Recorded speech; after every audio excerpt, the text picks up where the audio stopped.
Does your safety and health management system consist of occasions where there's goal conflicts? And what I mean by that is are there rules that compete with each other and actually clash with each other?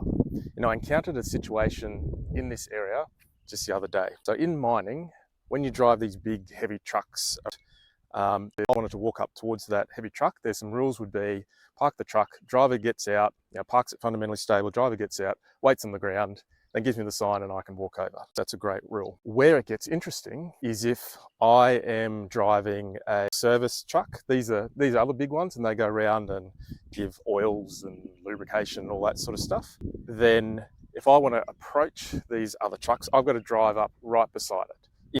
And by doing that, then potentially I can drive my massive dump truck up, my service truck, right up beside the person. They're standing on the ground and the risk is they get squashed. So we've got two competing rules here because you can't be in the vehicle when the service truck's going towards it. So I said to the service truck operator, how does that work? That doesn't work, does it? And he's like, mate, exactly. I've asked about this, how do we manage it? And no one wants to hear it because we have a predominant rule and then we've got some exceptions here. And I've said for guidance, well, what do I do? And he's getting pretty much crickets back. What do you think would happen if the service truck operator drove up to another truck, the pedestrian was on the ground and there was an accident and that person got squashed?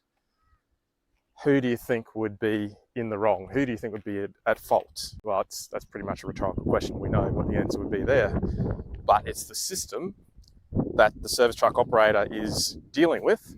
That's what's actually creating the issue and these conflicts. In his mind, he would rather the person still be up on the truck so he can see them, he knows that they're safe, and there's no risk that he's going to squash them should he drive close to them. So it was a really interesting scenario. We asked all about this task and there was a number of different other goal conflicts, which I won't talk about. But my reflection is, well, we create these rules, we create them in isolation. Do we talk to the people affected and do we look for these trade-offs? And do we look for these conflicts?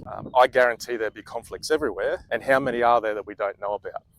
And it was only by running a risk assessment, doing it in a way to create a psychologically safe space, that we're able to truly glean out what really goes on.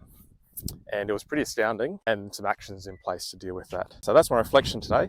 Keen to hear what other people's thoughts are. Keen to hear if other people have encountered some goal conflicts as well. Bye-bye.